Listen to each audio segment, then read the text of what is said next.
This podcast is a member of the Voices of Wrestling Podcasting Network. Visit voicesofwrestling.com to hear the rest of our great podcasts, as well as show reviews, columns, opinions, and updates across the world of wrestling.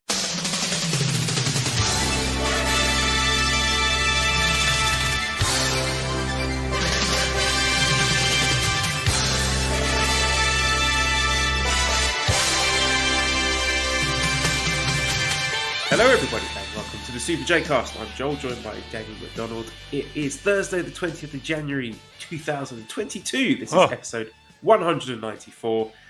Damon, how is everything? How is life? Life is a bowl of... I just made up a song. I'm making up an old song. It's fine. I mean, what are you going to do? What are you going to do? I don't really have anything new. I made a silly purchase that no one's going to care about, but...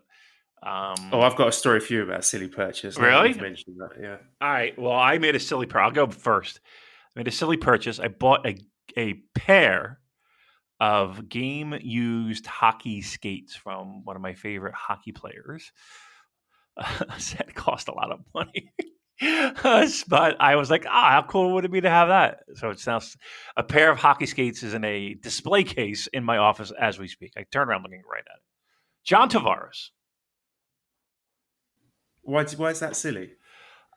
Because here's the thing. So my best friend was over the bar, and I told him, and he looked at me like I lost my head, and he's like, well, "What are you going to do with that?" And I said, well, I'm just going to have it. It's cool, right? I mean, that's John Tavares, my favorite team, one of my favorite players.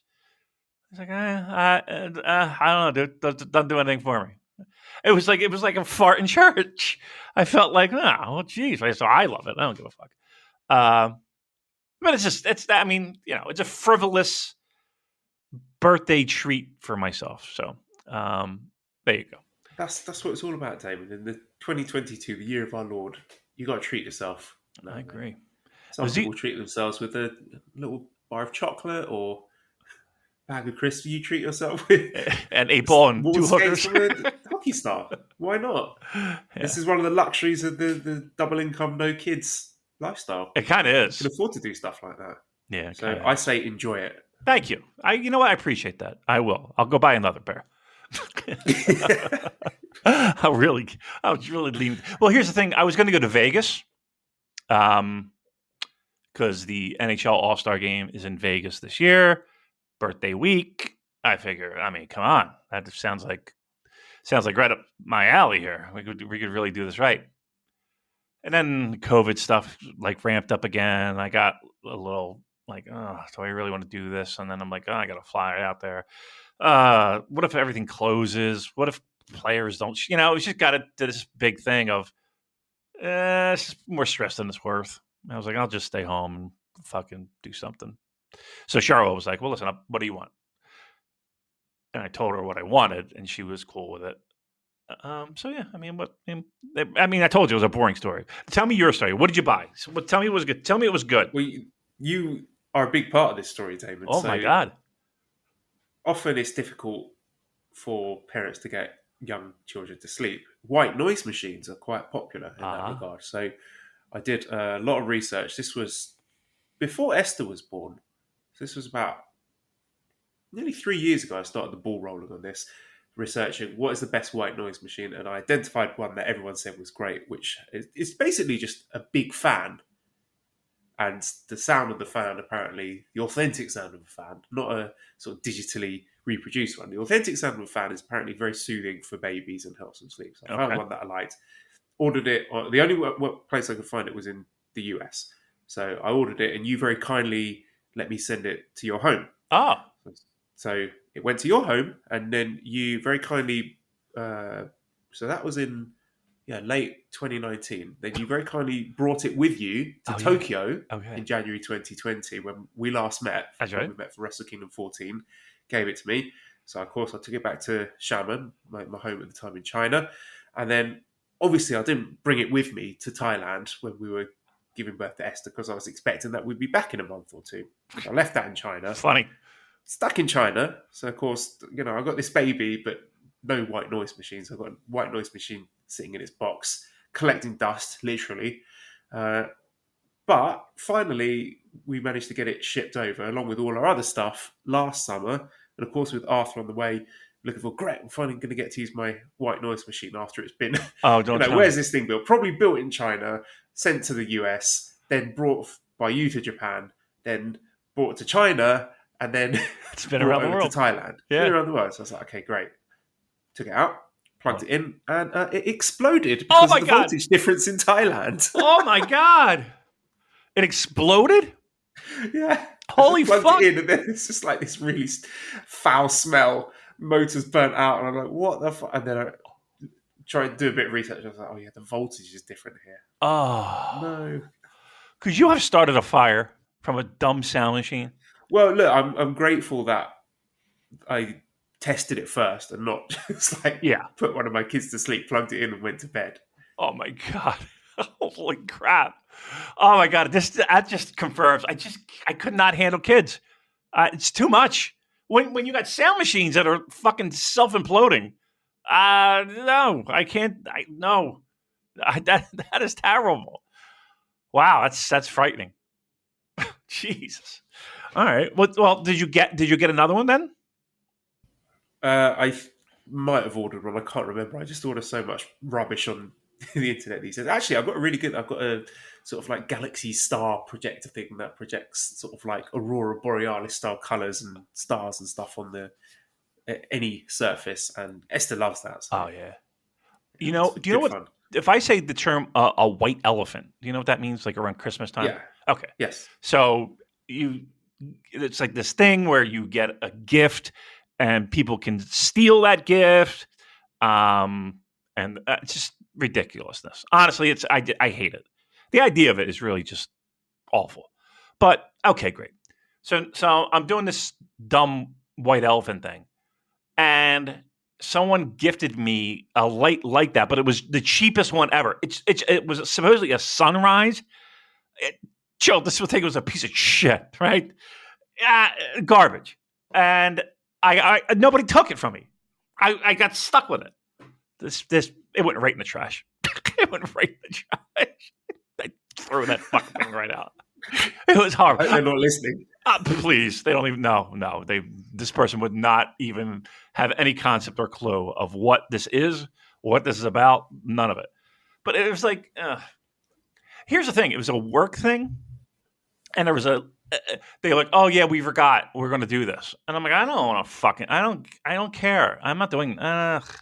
But then I felt like, I gotta be the guy that I don't want to be the squeaky wheel. So everybody rushes within like an hour of this online Zoom call to have our little holiday party, but everybody's scrambling, spending. Stop! It's ridiculous. Like everybody spent $15 on a gift, and then we exchanged $15 gifts. Stupid. I think that might be the dumbest. That if this ever comes up again, you'll write this down somewhere in a notebook. The dumbest thing about the holidays, white elephant. It is horseshit. Thank you. Yeah, my place of employment did Secret Santa. Are you familiar with Secret Santa? I mean, the idea is you pick names out of a hat or something, and you buy them a gift. Buy right? a gift. So Okay. I did not take part in that. And I left work early. But everyone else, so there was this big thing everyone was looking forward to. At the end of the last day, everyone was going to go out to the fields because we're in bubbles. We're not allowed to sort of see each other normally. So everyone was going to go out to the field where we could be properly socially distanced and exchange the gifts, have a big Christmas goodbye. I left. I didn't go. Oh, did you do the Irish goodbye? Yeah, as soon as work was done, I went home and I took my children to go and see Santa Claus. That was my excuse anyway. I had to because otherwise we wouldn't have seen Santa. But I don't know. There's something sort of perversely satisfying about just completely blowing off social engagement. Oh, isn't it great? I told you. I said all this COVID stuff has been the one blessing. Has been you just get out of doing shit that you just don't want to do. Like there was somebody had something that Cheryl had to go to, and she's like, I really don't want to go to this. I was like, COVID-19. Not that you have it, just be like, I I don't know. And we, you can. I've got research on a cure. I'm working on another vaccine. Right. The best one is, and it doesn't have to be you. It could be like, somebody at work was exposed. So I'm just being extra cautious. That's my favorite one. Somebody at work was Cheryl's had so many people exposed. It's been unbelievable. Like we do use that a lot to get out of doing shit. But here's the thing though. She actually has had a lot. That's what she does all day long is deal with that. She just comes home, just not like frontline worker deal with it, but employees and the benefits and the health insurance and all that stuff. And they have offices all over the country, so it's like just constant. Like her Sunday nights are. She feels like she has to check her email because if she doesn't at least take care of 3 of the issues that have arisen, that 3 will compound to 10, 12 by the time she gets in the office on Monday. Like if she doesn't knock out those 3 or 4 that come in on Sunday night, she's fucked. So, and that's every week. Every week she's got to deal with the same dumb shit. It's crazy. But yes, I do use that as a built-in excuse all the time. Love it. But you have kids now too, so you can use that as built-in excuses too. I can't. My kids got it. I would actually like to go out and see a friend once in a while. That would be nice. But how was the last time you went out to the pub? Oh man, nearly a year ago. Oh my goodness! Just had a beer. Yeah, that's what I want to get back. I want to do my pub quiz again, and I had an invite from a mate to go and do the pub quiz again, but I was just like, I can't. It's because it's just not fair on Mally's. So hence looking for the living nanny. And once that gets sorted out, then I'm going to be out partying every night. Then. See Joe at that shady street. What's the name of the shady street? Where all the ladies of the evening hang out. So a cowboy. I would never frequent a place like that. No way. Tell me the truth. Tell the listeners the truth. Not that you've ever been there to get laid, but have you ever been there? Period. Like you just to see the sights and to see the laughs and see what's going on. Yeah, from a sort of touristic standpoint, I recall going in a group with my wife and my dad when they were visiting. Just really? To sort of show them. Because I went there on my stag party, just look at this. But it was so fun that I was saying to my family, I was like, "Oh, you've got to come as well. You've got to see this. This is so cool." Now is it just like going to the zoo? Right. It's just bars and prostitutes, right? Sex workers. Yeah. Okay, sex workers. What's the difference? I don't know. Okay, I don't want to offend anyone here. Our listeners. I was just there for sort of a purely sort of cultural, just taking this. This is a big part of the country and its culture, so I need to see for myself what it's like Louis Theroux in a documentary. You and your dad. No, right? That's terrible. Never mind. Okay, so New Japan Pro Wrestling then. Right. I'm really curious about that. Like, give me how many blocks is it? Like 4 blocks, 3 blocks? It's shorter than you think. It's just about 300 meters approximately. Let me do my calculator. Just throwing you off guard with the metric units there. I have to convert that to Fahrenheit now, right? Don't I? I don't know. That's exactly 72 degrees. All right, so what? So it's like a block, maybe a block or 2, if that. Yeah. It's not that long though. All right, and how many bars? Is it all bars though? They're all open. Yeah. Right. Would you say that one bar had particularly better looking sex workers than others? No, I wasn't. No, I wasn't really going to appraise their attractiveness. No, I wasn't. I would figure you'd have a spreadsheet. You'd have a mapping that up, like the grapple equivalent, but right, power rating, right. I'm sure there is. I'm sure there is online. I bet you there is. I bet if I looked it up, there's some guy did a rating of that. I did a rating. Yeah, I bet that'd be fun. I mean, imagine rating that. I mean, listen. Again, when the New Japan podcast doesn't work out, there we go. We've got another project to work. Now we're talking. I mean, it's like bad pizza. You know what I mean? Like, what are you gonna? Right? You know, pizza's terrible. Still pretty fucking good. All right, yeah, we do a podcast about pro wrestling. Unfortunately, not about ladies of the evening, but we do have a very special show today, don't we, Joel? Yes, we will. I promise we will deliver our end of year awards. So that is on the docket. So you can look forward to that. You're going to see who is our wrestler of the year, match of the year, show of the year, tag team of the year, junior of the year, unsung wrestler of the year, most improved wrestler of the year, biggest disappointment of the year, and then favourite and least favourite wrestler of the year. So look forward to that, listeners. We have that coming up. Just want to deal with a few little news items first, though. Kazuchika Okada is now in the Wrestling Observer newsletter Hall of Fame. 92%. So very strong voting in favour of the Rainmaker there. Was there any doubt for you that he was going to make it in the first time? No. And people will argue, well, he's young and he still has a huge body of work and blah, blah, blah. Nah, he gets in. He's headlined. Here's the criteria. Has he headlined big shows, like big shows of the year? Yes. Was he a centerpiece of a promotion? Yes. Match quality absolutely hits the mark. Yeah, he's the face of New Japan for quite a few years. So, yeah,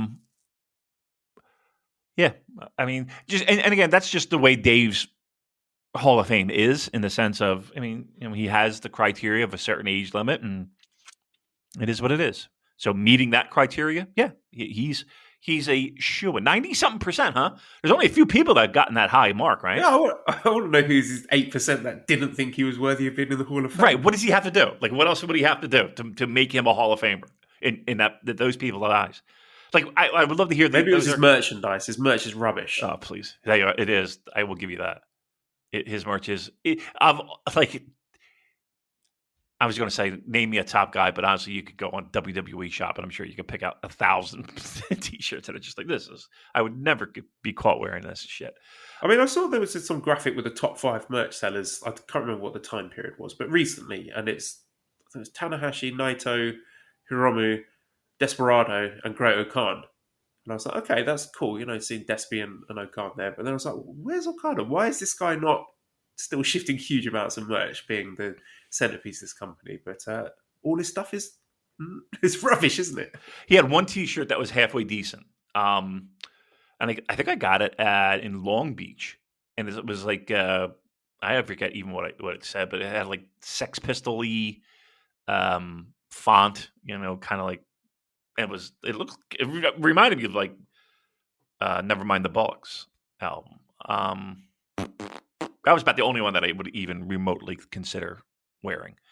Yeah, garbage merch. But I mean, like I said, what else would he have to do? Is it like major, like nothing in the United States? Is it that? Because there are people that are like that. Like if you haven't made it big in the United States, then you don't deserve to be in. There are people that are like that. Well, let's not forget the big IWGP title defense he had against Cody. So My bad. Right. Yeah. That was massive.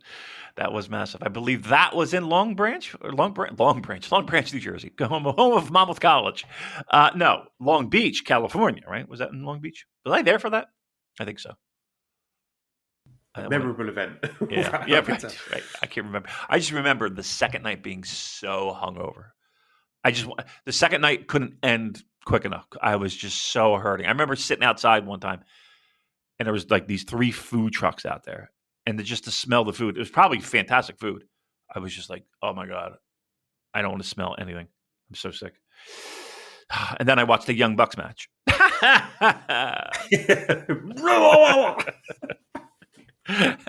Kidding, of course. All right, so good job by him. Hall of Famer. Anybody else that we know in the Hall of Fame? Anybody else that would be important? I don't know. I have not researched that. So. Okay. Moving on to our next topic, which is New Japan Strong. We had a Nemesis from Hollywood, the Vermont in Hollywood, Los Angeles. First match was Kevin Knight and Carl Fredericks defeating one thing I want to point out that I thought was really funny: Kevin Kelly shouting at Alex Kozlov for doing the intro twice. So they have like their cutaway intro at the start where they say, "Oh, welcome to the show. We got this," and then footage cuts to them on commentary with the wrestlers coming out, and Alex Kozlov's like, "Welcome to the show. We've got Kevin. We already did that." Alex. It's very, very funny. I wonder if he legitimately. I mean, you know how people say stuff and they're like, it comes across as a joke, but there is some deep truth to the joking around, the ribbing. But it was an absolute taking him to task, but then a little chuckle at the end to be like, it's all good. Elbow in the ribs. I know the pattern. I recognise it. Yeah. Okay, so first match, Kevin Knight and Cole Fredericks defeating Bateman and Mysterioso. So Cole Fredericks getting a pin over Mysterioso after 10 minutes 4 seconds with an MD. Weirdly, my biggest takeaway from this match was I'm actually starting to really like Bateman. I thought he actually stood out the most out of all four guys here, which I don't, that's not an indictment on the other three, but I'm enjoying Bateman and this sort of kind of grimy psychopath aesthetic, and he just seems to be, I don't know, dare I say, growing in confidence. He's a veteran. He's been doing this a long time, but I'm enjoying his work. He's sort of laying in the strikes a bit stiffer, seems to be finding his place. So I am a Bateman enjoyer. Oh, look at you. Proud stray dog army enjoyer. So there you go. Make no apologies for that. I can honestly say he's not one of my favorites. No, I know. I'm going to be the only person on the planet saying that probably. I remember an ROH fan when I can't remember how it came up, but they said, "Oh, you've got Bateman as well." Oh, I'm so sorry. He's not one of the people that I go out of my way to tune in for. But it's funny because we have our year-end awards, of course, and people vote for their least favorite wrestler, and I like looking at the stray the stray votes, the stray bullets, and he picked up a couple, and I was like, would I have voted for him? Like, I don't think anybody on Strong was fair game for me. I would not put Bateman on that list. Like, if I had to vote for three people, he would not be. He's a heel, Damon. He's a bad guy. These people are getting worked. These four people that have voted for him for least favourite. So that means he's doing his job right. So I hope our listeners are sharper than that. I hope. I think they are. Sometimes I have doubts. Really? Yeah. You think so? Would you say our listenership? Let's put it out here. Let's cancel the show right now. Would you say our listenership is sharper than most? Yeah, I would say so. I think to be sticking with us this long, then. They got to be smart cookies. All right, very good. I think so too. I love our listeners. I do. Trust me. I actually do. I appreciate it. Yeah. Okay. Second match: Brody King defeating Dave Dutra in 6 minutes 31 seconds. What? So bomb.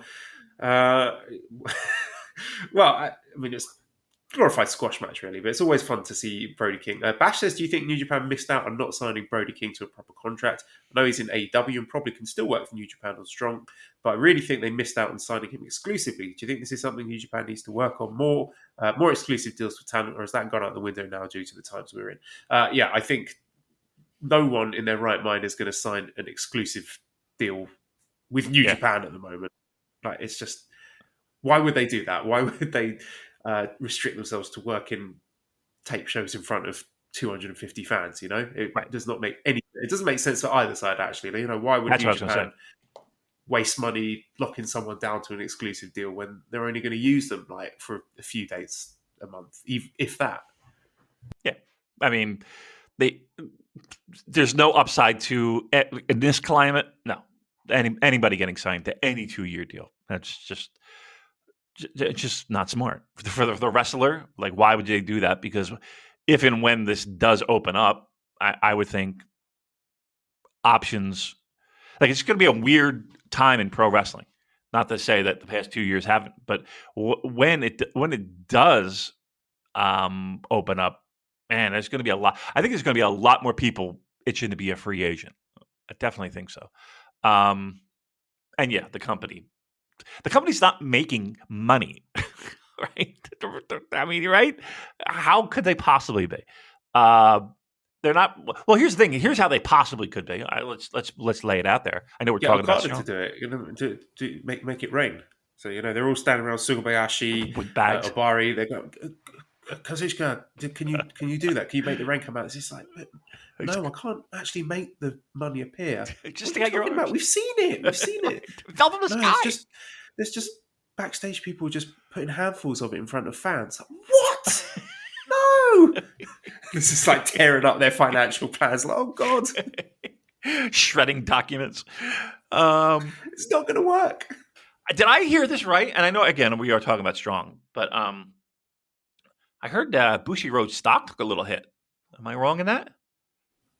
I don't know. Listen, you got to follow the Japanese stock market. I don't have to do anything. You got to. You have to. It's important. I don't know. The business side of it. I know the business side of it is important, but it's not that interesting. Boring as I fuck. could talk about it.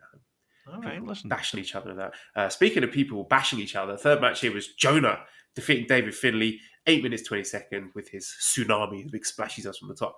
I am really enjoying Jonah. I think he's a breath of fresh air. Really hope he can make it over to Japan at some point and reunite TMDK. That would be fantastic. What's your feelings on Jonah so far?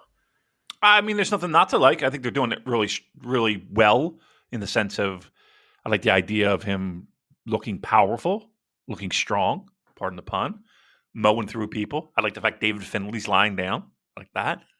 We all love that. Yeah. I was like actually actively cheering against David Finlay. Like he was the heel. Yeah. Isn't it amazing with like what what triggers that inside of you now? You know what I mean? Isn't that funny? That was fine. I'm a firm believer if you're going to do things right, and here's the thing too. I also love the fact that there are enhancement talents that are brought into these shows to get over guys. Right. So David Finlay officially an enhancement talent.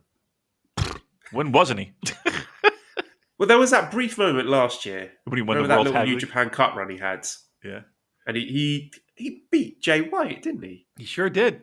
He beat Jay White in the New Japan Cup and then had a really good match with Ospreay in the semi-final. I think it was the semi-finals. And now he's enhancement talent. So there you go. The cruel twists and turns that life brings. Talk about a guy who all the rumblings of him wanting to do NXT and all the rumblings of his dad, basically to say that his son was misused. Was that what the gist of it was again? Now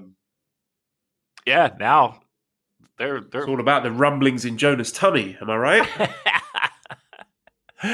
Well, now it's nobody's going nowhere. People are getting cut left and right from that promotion. So he might be just very happy where he is right now. Right. Just one last quick note on Strong. So I've sent you a tweet from Fred Rosser, which has a screenshot of a text message from his dad. Would you mind reading the message that Fred Rosser's dad did? A dramatic reading. All right. I could do that. Again, this is Fred Rosser's dad that you sent. Okay, it's circled. All right, here we go. Son, I want to ask you why you ain't like other wrestler in several federation. Half of your new NJPW staff have contract with AEW, Impact 2. You seem so small now. Why can't you get big like them? This is what my wife says to me all the time. I feel you got a band on you to move up. Why are they hating in you? The others get contract on them for AEW. You made this point already. Poorly, by the way. The others get contract on them for AEW or Impact contract. You only do it once or twice per month. Wow. What a sentence. Even Brody King signed with AEW with Malika Black. What about you? Why don't they want you? And look at the time that message was sent to him. That he was up with me. 3:48 a.m. Imagine that. Imagine your dad texting you that cyberbully at 3:48 in the middle of the night. What is going on? He had to have a couple pops in him, I hope. Block the hate, Fred. Block your dad. Yeah. Wow. What a text message that is. And I read that exactly as it was written, by the way. Like there was no the words were. Whew. Well, what was his answer? I see a picture of hugging. He just sent a picture. He couldn't even be bothered to reply properly. Just sent like a thumbs up emoji. Right. How do you respond to that? Right? How do you respond? Wow, wait. All right. Well, Dad's hating on Fred. That's not good. He's going to be a star. Will you relax, Pop? He'll be good. Yeah. I mean, we got a COVID situation going on here, right? We got a pandemic. Let's just wait a minute. Just wait a second here. He's in the feud of the year. You know, he's in one of the more interesting things in New Japan. Your son's going to be just fine. Promo of the year? Oh, where he threatens to kill kids. And what? And then what was it? Rocky Romero? Rocky's face. His head in his hands. Yeah. Was that like the Kanye, Mike Myers? Remember that? The live I was thinking Katrina of the, thing? Yeah. The Booker T promo on Hulk Hogan. Yeah, Stevie Ray. Like, yeah. It's all that. Yeah. Yeah, that's exactly what that was. Nice. All right. Here we go. All right. What else we got on the Strong? Okay, last thing I want to talk about before we get onto the awards is Lions Roar, which is a new documentary series on New Japan World about the Fale Dojo. And I love stuff like this, like anything where you get peek behind the curtain to see what it's really like, you know, the sort of the day-to-day struggles of the wrestlers. It's that great series they did a few years ago on the road. There was that one, I can't remember the name of it, but the one we discussed a year or two ago, you know, with Okada like limping down the stairs and hobbling into an ice bar. So more of that, please, New Japan. We love stuff like that. So this, I find it really compelling. There's nothing overly dramatic that's happened so far. You know, just setting up the dojo, the backstory for that. Guys having to do thousands of squats, which you know, it's how long would I last in the dojo? I'd probably last about 20 minutes, and then I'd be like, okay, no, 20. I think you're 19 minutes generous. You kidding me? I wouldn't even make it past the instructions. I mean, there's like all these, you know, huge sort of like Maori, Tongan Samoan guys standing in front of you, like, you know, you've taken the first step. Das is only the beginning. Das is no joke. You need to step up. Bug time. I'd be filling my pants at that point. Tears. Yeah. I mean, you back in the day, you always heard about the I'll put in quotes, the horror stories of that New Japan dojo system, and just before people even got in the ring, you're doing 200 squats or even more than that, just crazy amounts. Like I can't imagine doing that. Just like, again, simple calisthenics. I would dare to say, I'll put the over-under number of 7. Could you do 7 true to form Hindu squats?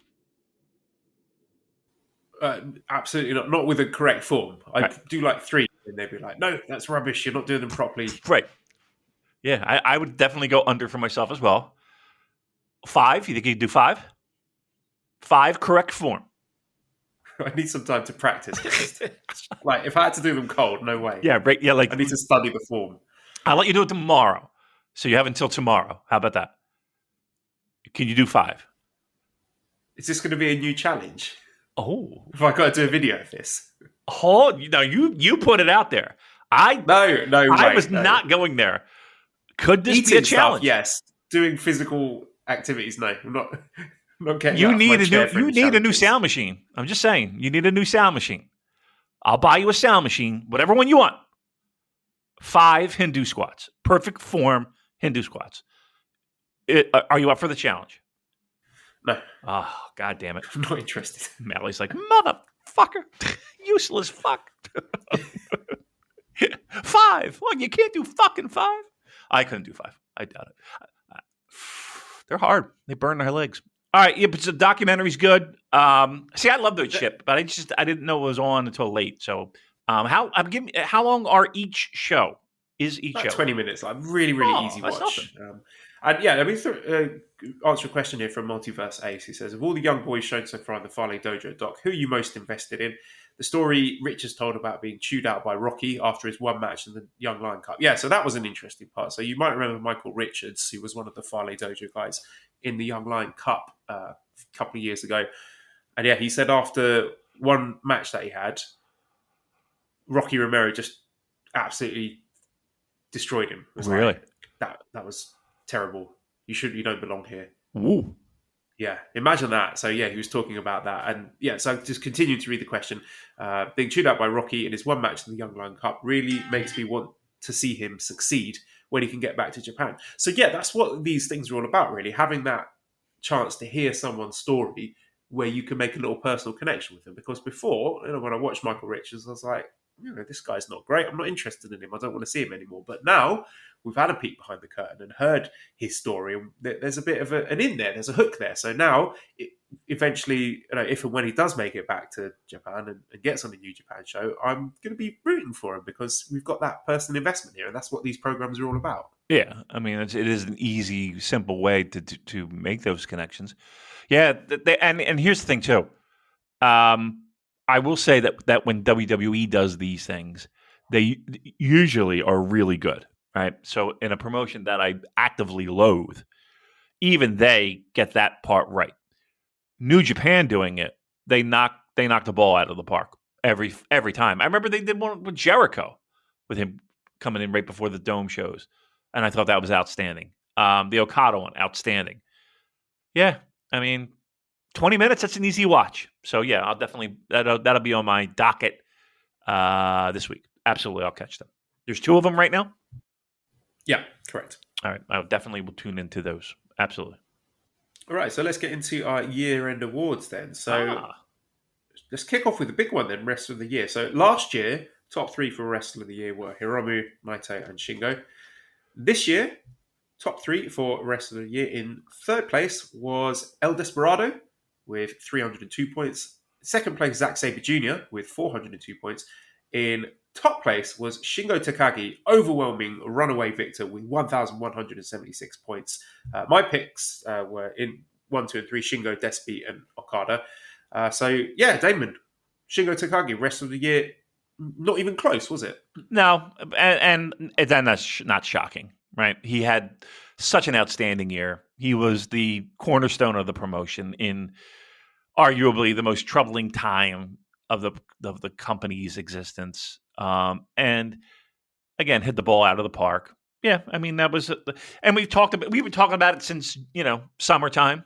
Even before that, it felt like really that he was a shoo-in. Like he just seemed like he was on a mission, and yeah, our listeners voted in kind. Yeah, I went Shingo first. I actually went Okada second because when I looked at like my year-end awards, my kind of like my little write-ups, like he was in the mix a lot when it came to match of the year. Yeah, I had him third, so I'm glad that you singled him out because he's a guy who, I thought he had a really excellent string of matches last year, really good year. But just because it's Okada, people expect that of him, so people don't really pay attention when he has a really good match. Yeah, and there were more than a few. And then for the same reason, I went a little bit off the board, and I try not to do that. I try not to go too far against the grain, but I saw other people voted in similar fashion. And it was a little bit weird in the sense that we didn't see too much of him. But when we did see him, I felt like it was impactful. 2, the matches were pretty good that were built up and when he was there. And that was Will Ospreay. I put him as third. So, yep, my top 3, Shingo, Okada, and Will. Okay, so match of the year then. So last year, top 3 were Okada, Naito from Night 2 Wrestle Kingdom, Hiromu and Despi from the Best of Super Juniors final, and Okada Ibushi from Wrestle Kingdom Night 1. So my picks for match of the year. In third place, I went for Ospreay, third place, Ospreay and Zack Sabre Jr. from New Japan Cup. Second place, Shingo and Cobb from Wrestle Kingdom. And first place, Shingo and Ospreay from Dontaku. And the listeners voted in third place, Okada versus Ospreay from Wrestle Kingdom Night 1 with 245 points. Jay versus Ibushi from Wrestle Kingdom Night 2, 351 points. And first place, Ospreay versus Shingo from Dontaku, 472 points. So, yeah, pretty solid margin of victory there. And I mean, that match was an all-timer for me. Like one of the rare matches that make you forget that you're watching the clap crowd, and just outstanding, just bell to bell, a modern classic in my opinion. Yeah, and I don't know if, like, again, I don't think I had Ospreay on my short list before looking over my matches of the year, and he's in 2 of the 3. I was like, how can I not? He packed so much into that first few months of the year. Right. I mean, it's really hard to just hand wave that. So I had to squeeze him in somewhere. So in reverse order, third, I had Shingo versus Cobb. Second, I had Okada versus Ospreay.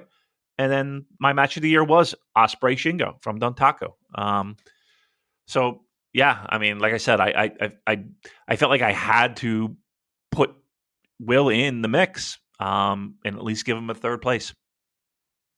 I think I might have been more generous towards Jay versus Ibushi, which was, let's be honest, it was an outstanding match. Like one of the best examples of in-ring storytelling, showing the sort of character progression of this Switchblade character breaking apart before our eyes. But their failure to follow up on it, not saying it was anyone's fault, whatever happened, pandemic, whatever.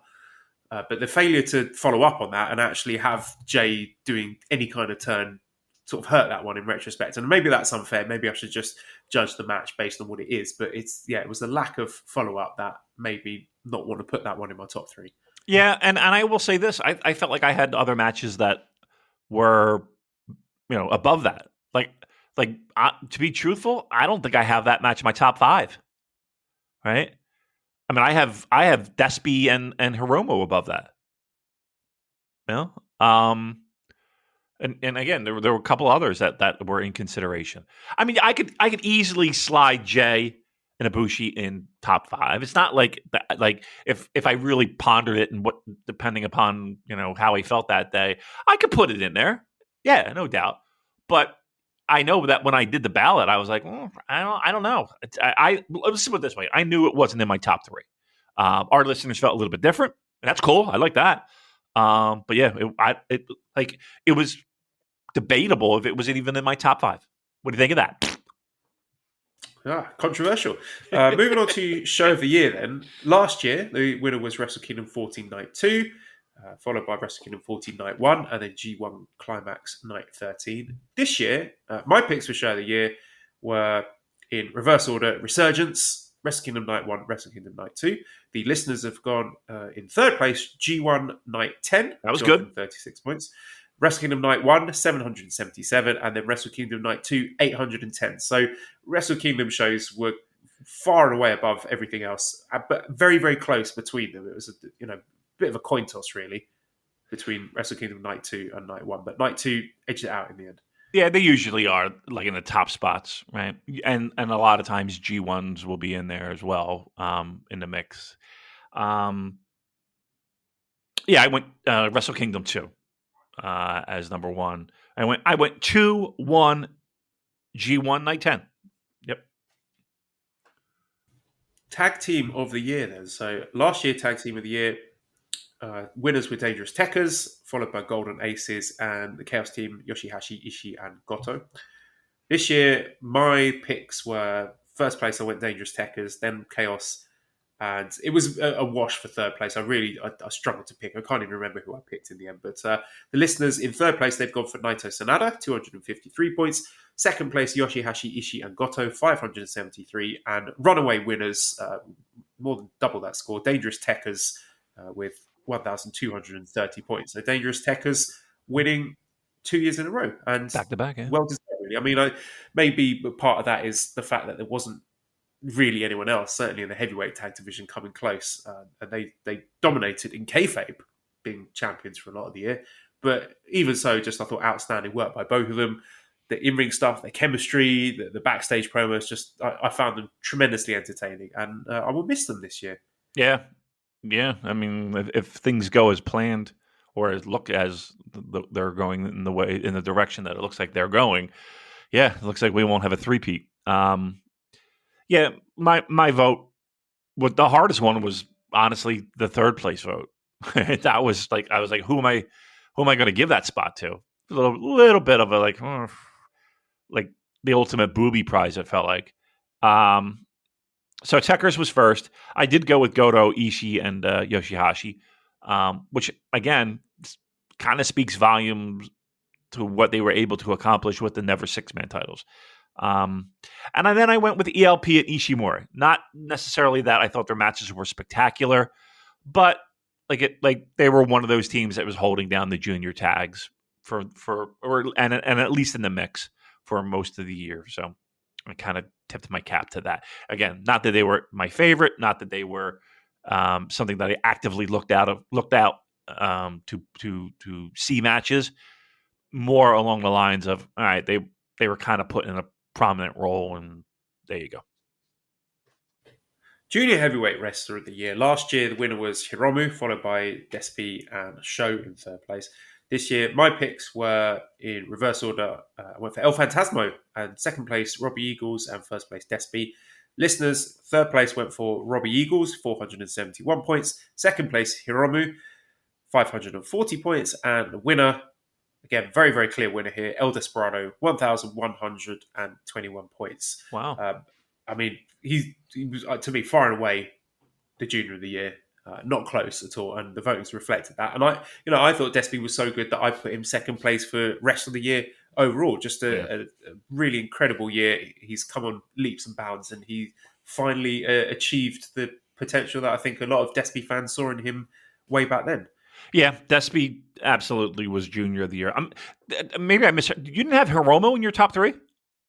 No, I didn't. Wow, that's kind of. I mean, he had a pretty fucking solid year. I mean, he had a rough year too, but like again, I looked through that match of the year list. His name is sprinkled all out in there. So I had to recognize that. So I went Robbie third because again, certainly not in the same vein as the junior tag, but he felt like an anchor, and I feel like he shined in that role. Really being a guy that they counted on for a decent duration, and he sacrificed a lot to be there. So I think a well-deserving third. I went Hiromu second, just because again those matches speak for themselves, and Despi, who had a great year, dare I say, a breakout year. And this year capitalizing on that momentum. Blow away winner by our listeners and our voters, and it's well deserved. I think it's a well deserved win by a considerable length. That's saying something. Yeah, in retrospect, I think I was harsh. I think I should put Hiromu in. I'm going to retroactively put Hiromu in my list because, I'm just looking at the matches. The Ishimori Wrestle Kingdom match I really enjoyed. The Yo Best of Super Juniors final, putting to one side the show shenanigans. Right. That was pretty great. The Doki match at Summer Struggle, the Despi draw during Best of Super Juniors. Yeah, I apologise, Hiromu. You're in my list, don't worry. Okay, Unsung Wrestler of the Year. Last year, the winner was Hiroshi Tanahashi, followed by Doki and Robbie Eagles. This year, for Unsung Wrestler of the Year, I went for, in reverse order, Rocky Romero, Filthy Tom Lawler, and Taichi I put in first place. Look at you. The listeners have gone in third place, Taichi, 291 points. In second place, Doki, 336 points. And the winner, the Great Okan, 437 points. So take that, Dave Meltzer. Dave Meltzer shits on Okan? I think a lot of people do, to be fair. I understand. I mean, he's got a fairly divisive style. Yeah. But I love him. I think he's great. He wasn't in my list of unsung because I've been singing his praises all year. So he certainly wasn't unsung by us. But from maybe the sort of wrestling media at large, unsung, I can get behind that. Yeah, I would agree with that, and maybe even the promotion themselves. To be honest with you, Yeah, when's he going to get a win? that'd be nice, wouldn't it? Wouldn't that be nice?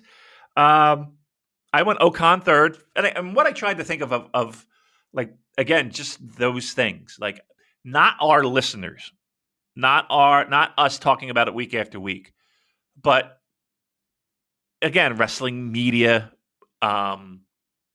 even the people that I talk wrestling about, friends and people that hit me up and stuff like that throughout the year. So third was Okan. Second was Taichi, who I still think, for whatever reason, has that stink of 2017 Noah run still on him. And number one, I went with Filthy Tom Lawler, who, if he wasn't a star before, definitely became a star on Strong. Definitely got in front of even more eyeballs. Hopefully. I mean, it's not like Strong's tearing it up with the downloads, but I think more people are aware of Tom Lawler, and I think he's done an outstanding job, kind of being the focal point of that promotion. So I don't think he gets enough love. I don't think he gets enough love from the promotion themselves. Maybe the people on Strong, but it's a separate universe, and I can't wait for things to change, for him to take a little flight over the Pacific Ocean and cause some waves over there. Fantastic. Okay, most improved wrestler of the year. Last year, the winner was Yoshihashi, followed by Doki and Jeff Cobb. This year, most improved wrestler of the year, I picked in reverse order Tamatonga, Fred Rosser, and Jeff Cobb. In our listener votes, third place was Doki with 287 points. Second place, Great Okan with 362 points. And Jeff Cobb, runaway winner, 673 points. Now, this one speaks volumes, really, because I had a chat with you when we were doing the ballot and said, we've had Jeff Cobb doing really well in most improved wrestler last year. Can he be on the ballot again? Can he still be most improved? And you correctly said, yes, someone can continue to improve. And this, again, says a lot about the enormous strides that Jeff Cobb has made as a wrestler, that he's continued to improve. He had a really good 2020, and he managed to top that and have a brilliant 2021. And he is now one of my favorite people to watch in the promotion. Outstanding. Yeah. I mean, it is true. Like, if you look at where he was, a year ago or 2 years ago to where he is now, it does. I mean, there's a huge leap there. I feel like he's put it together. Like, he's found whatever was missing. So yeah, he was my number one choice. My second one was a guy. Maybe it was just a matter of letting him shine and letting him be himself and letting him. And it's a guy that, again, 3 years ago, 2 years ago, whatever the case may be, if you said this guy's signing with New Japan, I probably would have went on a little rant of what the fuck is this? But lo and behold, Fred Rosser, right? I mean, I don't know how I could turn a blind eye to that and what he's been able to accomplish in that company. So from a guy that would be not even on my radar to watch, to being a guy that, okay, I'm ready to see more. I'm excited to see more. I think that gets a nice vote. So yeah, my number 2 vote. Third, again, another guy who feels like a guy now. Like, he feels like a guy that you're not instantly grabbing the fast forward button. That's Yoshihashi. So 2 guys that were in the all 3 of those guys, well, except Rosser last year, were in the mix and on the ballot, and our listeners voted for. And you can see, and I will say this as well. Some of this has to do with the fact that they were, New Japan had to deal with the hand that they were dealt, right? So, but the wrestlers have to take advantage of that. They got to take the ball and run with it. So I think in each of those cases, even though Yoshihashi's been with the company for how long now? I mean, I don't even know how long, but it feels like forever. He's still a guy that feels like is improving each time, each 3 months, 6 month, 8 month span, he's gotten better and better. Next category is biggest disappointment of the year. So last year, the winner was increased shenanigans, ref bumps, interference, cheating. Second place was Ibushi's briefcase and Wrestle Kingdom booking. And third place was New Japan's lack of response to speaking out. This year, my picks for biggest disappointment of the year in reverse order were foreigners not performing in Japan, House of Torture, and Jay White's 2021. Listeners in third place have gone for foreigners not performing in Japan, 454 points. Jay White's 2021, 528. And again, runaway winners here, Dick Togo Influence / House of Torture, 943 points. So, wow. I mean, pretty much the same thing that won last year. We just phrased it differently. It's still there. It's not going away, is it, Damon? But I just, we keep asking the question, who is this for? Who enjoys this? What is the point of this? I don't know. I'm running out of things to say about it because it stinks. And the people are speaking and they're voicing their displeasure. And it's not just Western fans either. I think there's, from what I've glanced at online, there's a sizable chunk of the Japanese fan base that are rejecting this. And, I like seeing all the arguing online and people getting annoyed about it. And I like the funny faces and all that. And to be fair, I don't want to go down this rabbit hole of comparing how Sho does his interference compared with how Evil does his interference. But just when it's literally the same spot in every single match with no difference or creative thinking behind it, it's just very, very tedious. I think the thing that stands out to me, Joel, the most is that the amount of people that are all collectively saying the same things, that this is not what they signed up for. They don't enjoy this in their product. And again, this is not a Pro Wrestling Illustrated Most Hated Wrestler of the Year award kind of thing. This is not a good thing. You don't want to be. This is people who are looking at the prominence of House of Torture through the Golden Series tour and thinking, you know what, I'm going to skip this one. Yep. Yeah, this is the equivalent of eyeballs not on your product. This is the equivalent of your product turning people away. And again, our listeners are a snapshot, but I think that they represent a lot of people that all collectively feel the same way.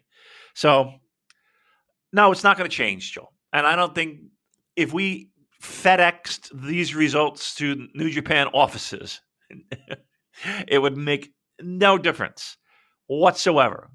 I would hope that it would. It won't, but I'm right there with you. Because they were number one on my list, of course. Number two, I went with Jay White. And I put in my notes, where are you, Jay White? Question mark. That's exactly what he put.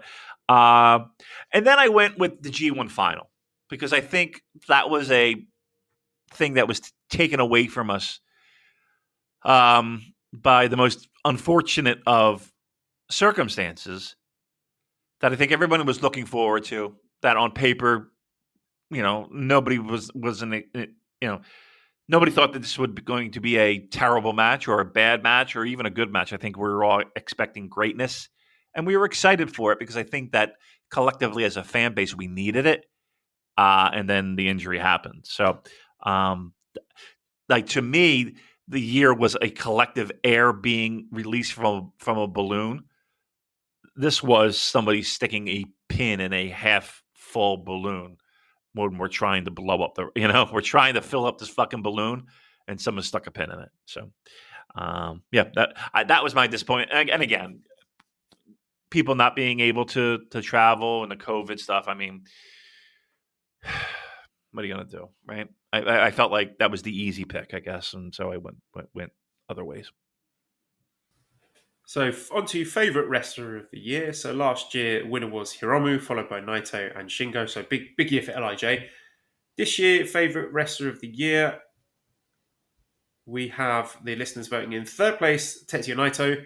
Second place, Zack Sabre Jr. And first place, Shingo Takagi. So Shingo cleaning up in Best Wrestler and also Favorite Wrestler of the Year. So, Naito, I'm not surprised to see Naito that high, but Zach's made a big jump compared to last year. Last year, he ranked, I don't even think he was even in the top 10, but by account of, I guess, the tag work he's done and the G1 that he's had, he's jumped into second place. So, good stuff. He was my second place. No, I take that back. Shingo was my second place. It wasn't a second place. We didn't vote, but so I had a list of who's it going to be. Zach was my favorite, and there is something between the way he carries himself in the ring, his ring style, matches, his performance, elevating the tag straps, everything. I think the whole package. I dig. I'm all in on Zach, and it was tough between Shingo and Zach, but it's good to see. That's a good year. That good job, especially again aside from G1, mind you, in a predominantly tag environment. That a guy shined that much. So good for him. Yeah, my three were Taichi, Okan, and Despi. Number 2, Okan. Look at you. Yeah, I love him. I love the promos. I love the way he conducts himself. I love the entrance. He's just a fun wrestler to watch. Nice. And he's really good on social media. I like all the pictures of all the food that he eats and the wacky stuff that he gets up to. No doubt. Least favourite wrestler of the year. No surprise. Last year, the winner was Bad Luck Fale, followed by Evil and Jado. This year, least favourite wrestler of the year in reverse order. So the listeners voted in Chase Owens, 195 points, Evil, 507 points, and Dick Togo, 671 points. So the top two, clearly echoing the biggest disappointment winner, the House of Torture shenanigans. Chase Owens, I assume that's to do with the speaking out accusations, or maybe people just don't like his wrestling. Okay. I mean, if I'm just looking at it from a pure wrestling perspective, I think there's other people that I enjoy less. Those people would be in order. I had 3, but again, I know it's just one. I had Evil as number 1, and I had him above Dick Togo, and here's why. I feel like there's this gimmick is and everything the past 2 years. I've never name me a guy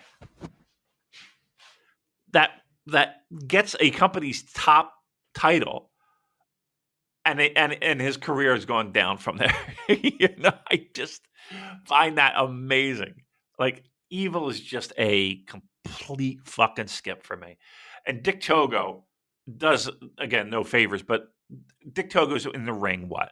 Well, he's in the ring every match, right? But booked in a match, I'm trying to say. It's not a lot. So I went Evil as my least favorite. And then I added as a bonus category this year, people to nominate their own awards. So they could make up their own award category and a winner. So you can see those at the bottom of the spreadsheet, Damon. I don't know if you've still got it open. I don't have the spreadsheet open, period. You want to I'll send it to you. Yeah, please. Okay, there you go. Send it to you on WhatsApp. I thought it might be fun to go through some of these. Oh, yeah. So if we go to row 277, then I've pasted in a list of those entries, and I'll start reading some of them out. Can we just go randomly? Can we just pick? Yeah, just read out some that you thought were funny. Make All you right, chuckle, you go first. Smile. You guys are the best. Thanks for helping us through tough times. It's always nice to get messages like that, because sometimes I think why am I doing this? And the truth is, it's not really for any love of New Japan Pro Wrestling at this point. It's because I know that people enjoy listening to us talk nonsense for an hour and a half, 2 hours every week. And I just feel like I don't want to let people down at this point. Yeah. I mean, that's the honest to God truth. All right. This is a good one. Super J-Cast in a nutshell moment of the year. Riley Reed's wedding. Yes. That's a great one. Well done. Come on, get doing that. Big titted anime girl of the year, Great Okan. I swear. Runner-up is Bishi Taichi. Oh, my God. All right, I'll just. And there are some others. I'm not going to read them all out, but just references to stuff that has been amusing over the year that maybe we haven't shone a light on in these awards, like Fred Ross's promo. What else have we got here? There was another one. Zack Sabre Jr.'s finishing move being called Tesco Meal Deal. Just little things like that. I remember that. And it doesn't have a place in the main awards category, but it's always nice to sort of have a little trip down memory lane. Yeah, nice. What do we got here? La la la la la la la la la la. Twilight Zone moment of the year: the boys posting an old show by accident, and me thinking the world had regressed into dystopian chaos. Podcast run-in of the year, Molly. JCast Insider Term of the Year, pastrami sandwich.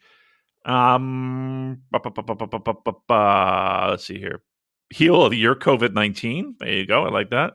Fale of the Year, Joel eating that spicy crisp. Yes. I have a feud of the year: Super JCast versus Creeping Dialism. I don't know what that meant.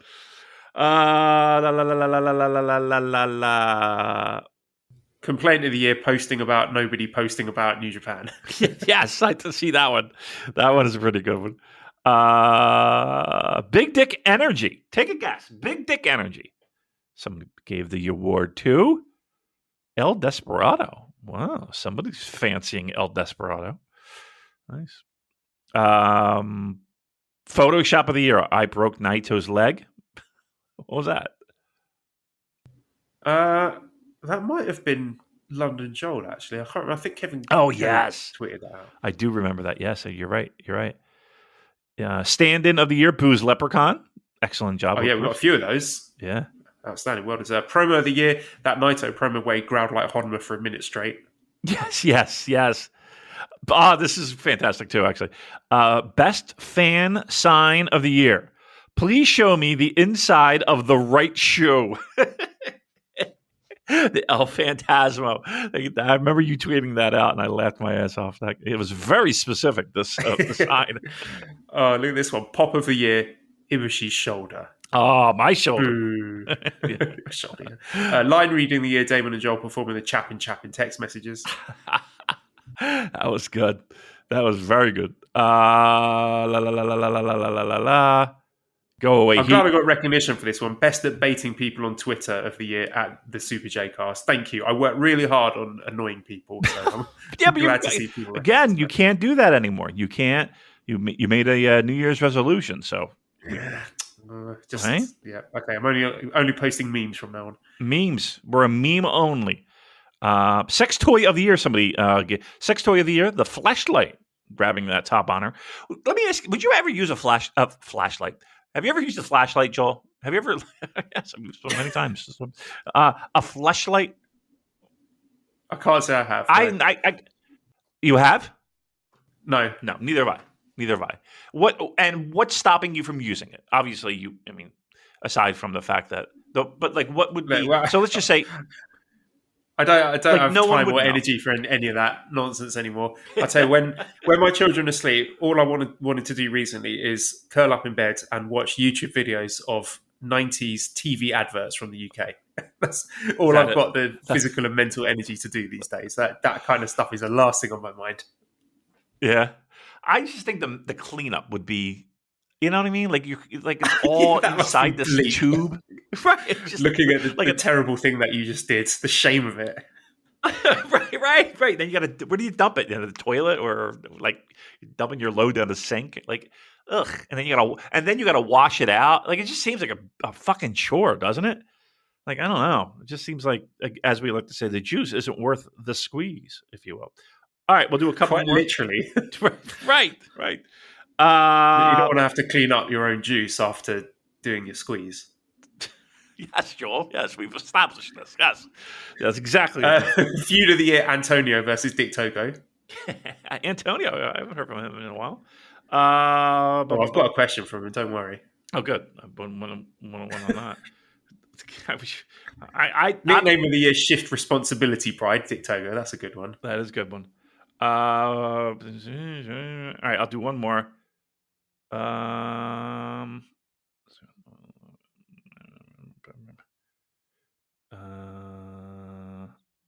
trying to get a good one.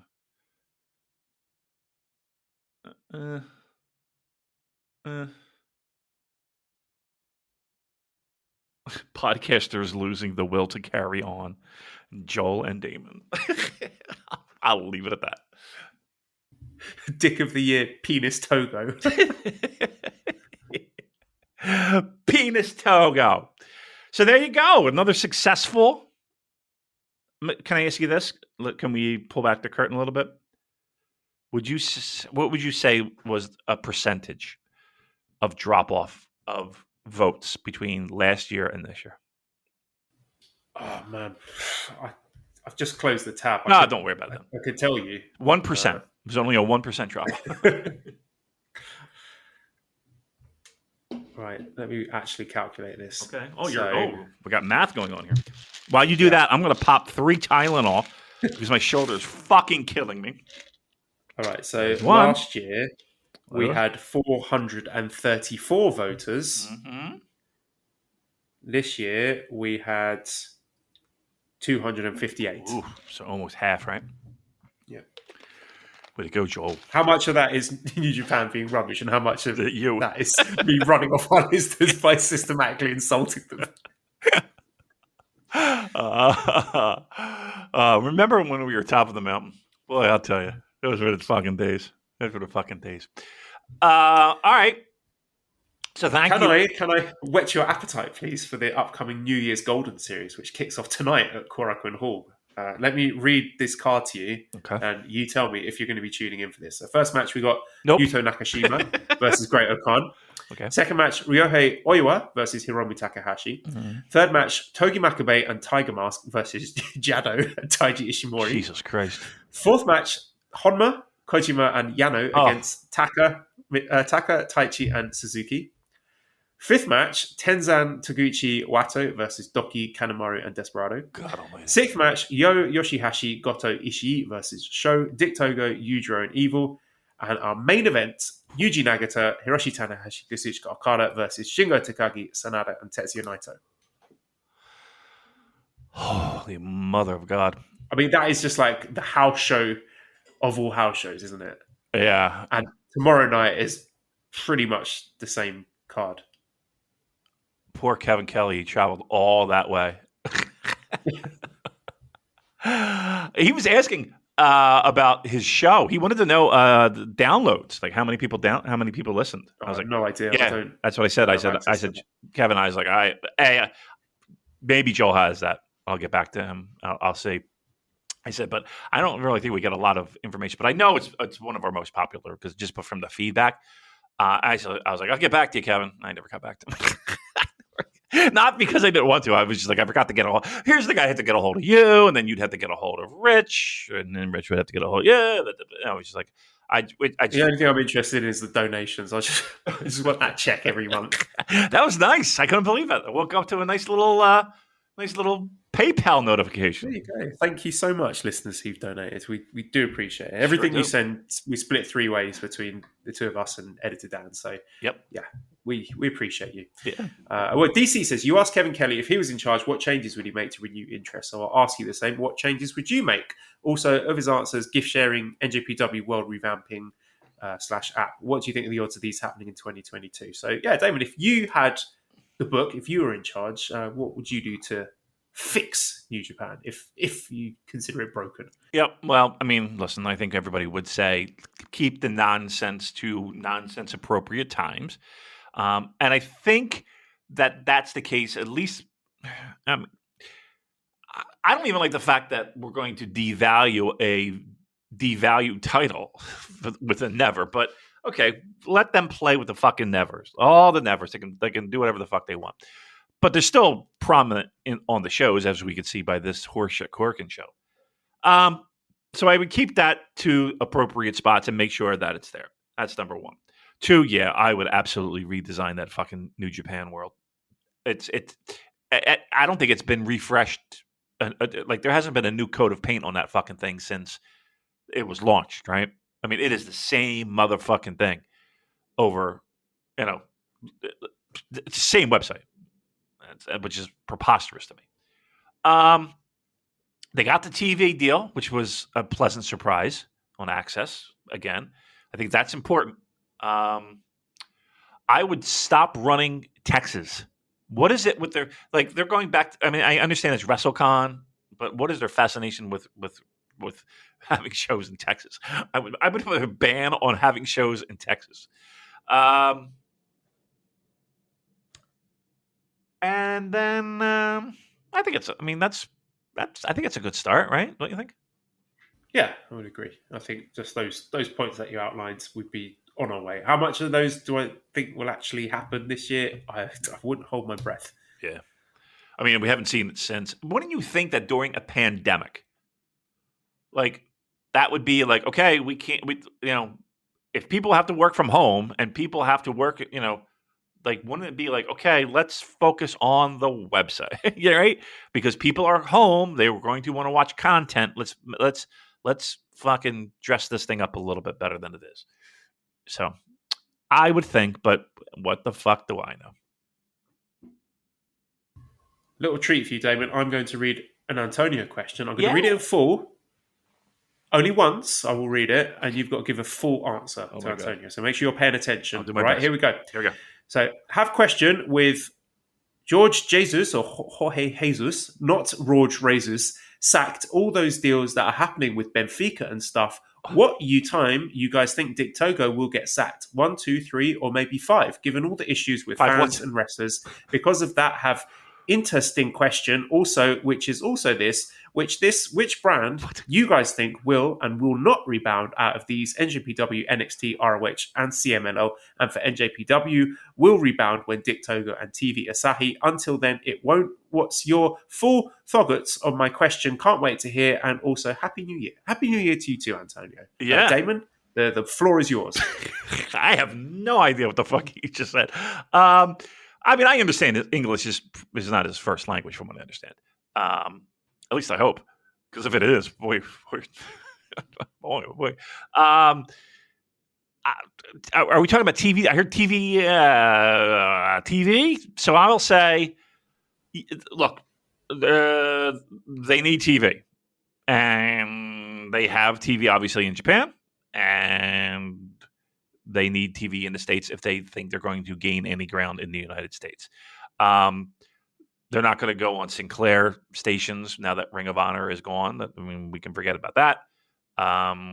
It's Access TV. I mean, that's where they're going to be, and I think that's a good thing. Dick Togo is in there? I heard sacking, right? Did I hear a sacking of Dick Togo? When that? Yeah, so I think Dick Togo has been sacked as the manager of Portuguese football club Benfica, and how is that going to affect TV Asahi's gift sharing policy in terms of CMLL and ROH rebounding this year? That was my understanding of it anyway. Okay, that it won't have anything to do with any of those promotions rebounding, but I will say that it's there.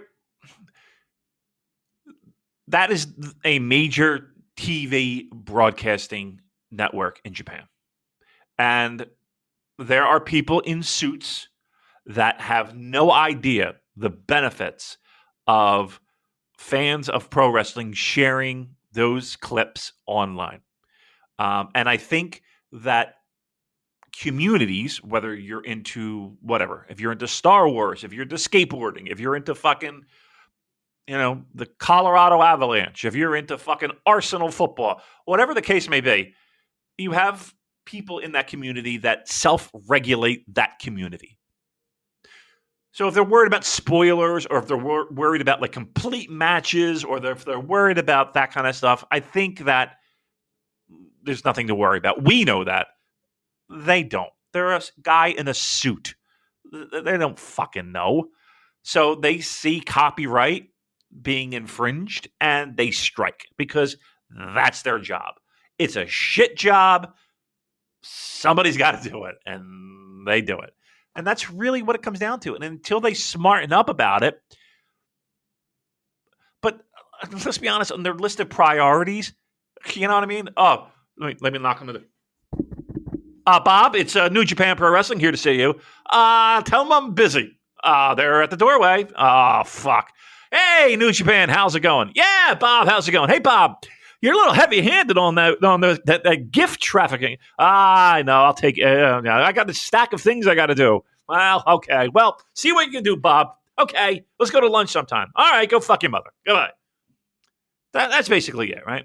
That's basically the conversation in a nutshell. Poor Bob has got 500 other things. People stealing anime from the, and he's got to worry about fucking New Japan gifts. It's the least of his concerns and the company's concerns. Thank you, Antonio, though, for your question. Okay, I think that'll do it. We have a lot more questions, but we'll save them again next week. We got those big Korakuen Hall shows to discuss. Oh my god, from that, could be a quiet news week. We'll see. So redcircle.com/shows/super-j-cast. If you want to donate some money to us, we're always very, very grateful for that. I'll need shoulder surgery, so if anybody can donate. Oh my goodness. I need a new white noise machine. Discord link. If you want our Discord link, send me a private message on Twitter. I'll happily let you in. At Cobra Kawaii and prowrestlingtees.com/superjcast if you want one of our t-shirts. And God, it's been months since anyone's bought a t-shirt. Buy a t-shirt, people. Come on. Get the Scampy Club one. I know I don't own Scampy anymore, but let's let the memory of Scampy as part of the Super J-Cast live on. I still wear the t-shirt. Big thank you to Editor Dan. Find him on Twitter at LousyHero219. And man, some of that new Escape the Box tune. Big fan of that. So I mean, these videos. I mean, if you're not following them, you should. But I mean, you see the latest one with the fucking bunny and shit. Oh my god, it's amazing. These are legitimate music videos, and quite honestly, better than half the fucking videos I see today. Anyway, like they're really good. I'm telling you, when they're playing fucking Glastonbury, they better get me fucking VIP tickets so I can rub shoulders with Escape the Box, and Oasis getting back together. Yeah. Oh dear. Okay. Subscribe to Voices of Wrestling Podcast Network. Probably great. It's a good network. Good shows. Give us a 5-snake review on iTunes. Follow us on Twitter at SuperChatCast. Thank you everybody for listening, and goodbye.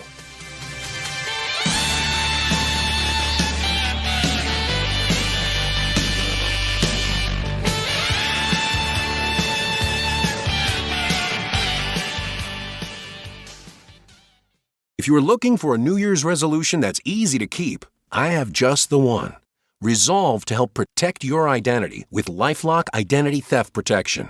LifeLock alerts you to potential threats to your identity, and if you have a problem, a U.S.-based restoration specialist will work to fix it. No one can prevent all identity theft, but help keep what's yours by resolving to protect your identity. Save up to 25% off your first year at LifeLock.com/aware.